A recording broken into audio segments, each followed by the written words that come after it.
What's up, Buff Nation?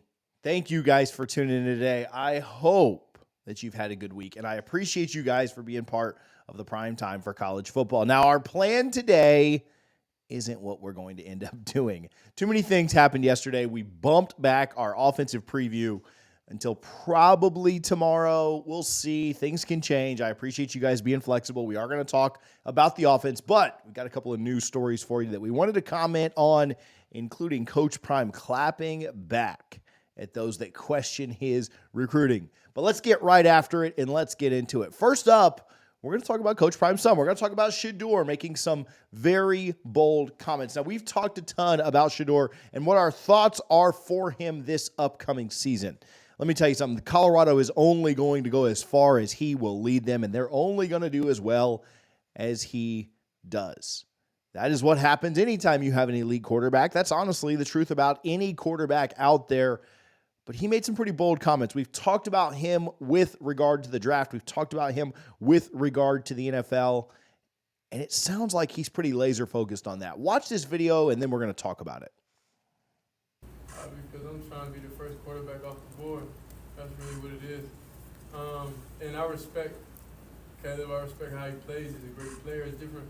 Overall, it's different tiers of quarterbacks. It's guys that are special, guys that are good, and guys that are okay game managers. So it's like you just got to understand like what player you are and what category you fall in.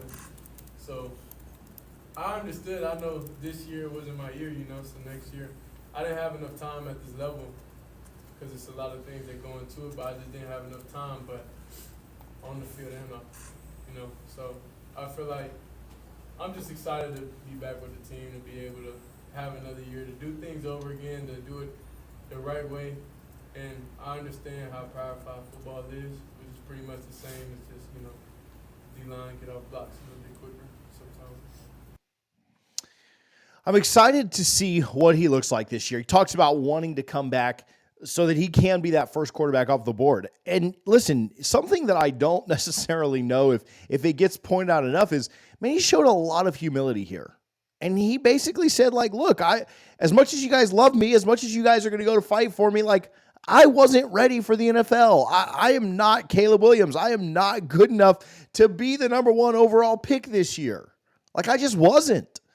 How often do you get that kind of honesty and humility from a kid who is Deion Sanders' son, right? Like, he gets labeled as this guy or that guy because he holds up the watch as I have my Fitbit on. Not quite as cool as him. But he certainly doesn't get labeled as humble. But he admits in this video, like, I wasn't ready. And I came back this year so that I will be ready next year. I'm going to be that guy. That's the standard I'm holding myself to. I wasn't ready after just 1 year at Colorado, but I will be ready next year. And if you look at draft boards, if you listen to draft experts, I don't know how big you are on the NFL. I don't know who your NFL team is. But if you listen to them, they're thinking he's going to be ready. They have him at 1 or 2 in next year's draft. Some have him at 1. Some have Carson Beck at Georgia at 1 and Shedeur at 2. But he is, for all that I've ever watched, he is going to be that guy this year for Colorado and next year at the draft. Don't be surprised if he goes number 1 overall. Don't be surprised if he's the first quarterback taken. He is going to light it up this year. We've talked about the weapons. We've talked about the offensive line. We don't need to belabor that point. We're going to break down the offense soon. We'll do all that there. But I like his humility. I like his approach. I like his attitude toward it. And I think it's going to set him up for a lot of success this year. Next up, Coach Prime had an answer to people questioning his recruiting practices. Now, I'll warn you, this clip is a little bit longer. It's about a minute. It's about a 3-minute clip in total. It's about a minute and a half that we're going to show you here. So if you don't want to watch that whole thing, if you've already seen it, skip ahead for about a minute and a half and catch our thoughts afterwards. But let's roll that clip.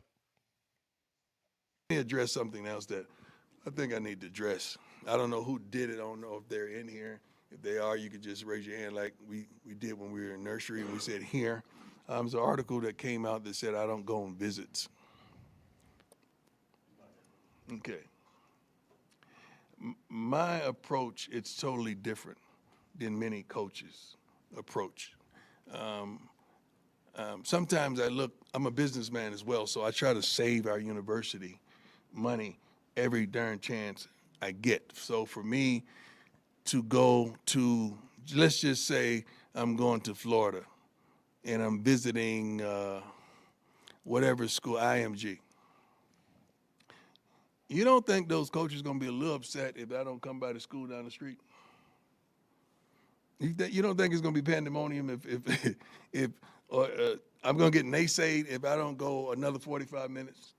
Then if I go to that one, then I go, well, I didn't come to that school. Now the coach is mad, so he's not going to let the kid come because he's mad because I chose that, go to that school over that school. See, other coaches, they could do that, but I can't. I can't. And I've really pretty much done a personal survey. I really, truly, in all my heart, believe that parents don't want me at their house. They want to come see my house. They want to see how I live, how I get down. Now, people had mixed reactions to this. People had mixed thoughts on this, and I'm going to give you mine, and I'm going to talk a little bit about this. But before I do that, I do want to hear what you think. What are your thoughts on Coach Prime's unconventional recruiting strategy, his unconventional recruiting methods? Says he doesn't do what other coaches have done. Says he doesn't need to do what they've done. Says he can't do what they've done. Says he's trying to look out for the university, save them some money, wants to be different. And he has been different. The one thing I'll say is that the proof is oftentimes in the pudding, to be very cliche. That's going to be my first takeaway from this. You may not agree with Coach Prime. You may not think he's right. You may not like the fact that it's different than the way that it's always been done. But he continues to land guys at a pretty good clip. He continues to stack pretty good portal classes, pretty good recruiting classes. When you look at the talent per average, they took less guys last year. They had less room to bring in. They couldn't bring in a full class, a traditional 20 to 25 player class. But he still pulled Jordan Seaton, and nobody expected. He still pulled Cormani. He still pulled guys like Travis Hunter. He has still gotten really good talent to commit and sign in Boulder. And so whether you think he's right or wrong about the way that he does it, doesn't really matter. Listen, I am a traditionalist. When I first heard this, I thought, I don't know if this can work. And then I remembered the way that he's signed players and the way that he's continued to stack talent. Samuel Okunlula, one of the highest sought-after defensive ends, edge prospects in the portal, came to Coach Prime. Jordan Seaton, the best offensive lineman in the country at high school, came to Coach Prime. He continues to bring talent in, and you may not agree with it. I, as a traditionalist, may say, that's a little bit weird, but everything that Coach Prime does is different. Coach Prime doesn't do anything like anyone else does. And as far as the not visiting other high schools and this coach gets upset or that coach gets upset, that's a real thing.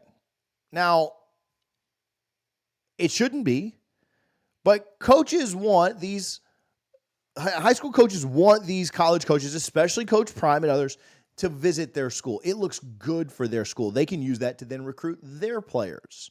And so high school coaches want it. And it is cliquey. And high school coaches do block kids from going to certain schools at times. Is Coach Prime right about this? Is he wrong about this?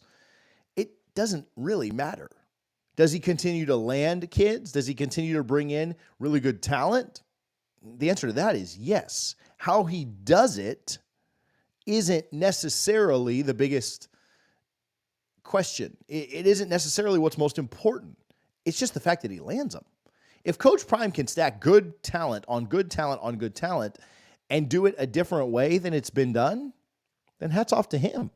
Let me know your thoughts on this down in the comments. People have a wide array of thoughts on this. They are not shy about sharing their opinions on this. And so I don't want you guys to be shy about it either. Let's talk about it down in the comments. Do you love it? Do you hate it? Do you not care? Are you just glad that he keeps bringing talent in? Okay, we're going to try our very best to get that offensive video out tomorrow. We've gotten a couple of comments about it. We'll do our best. How about those Buffs basketball guys last night? Big win. They play Florida tomorrow. Going to be watching that. I know we don't talk hoops on here. I know it's mostly football and Coach Prime, but big shout out to them. That's my shout out of the day. I haven't done one of those in a long, long time. Make sure you're subscribed because we're going to continue to bring you coverage here on Coach Prime, the Buffs, and Colorado football here on the prime time for college football.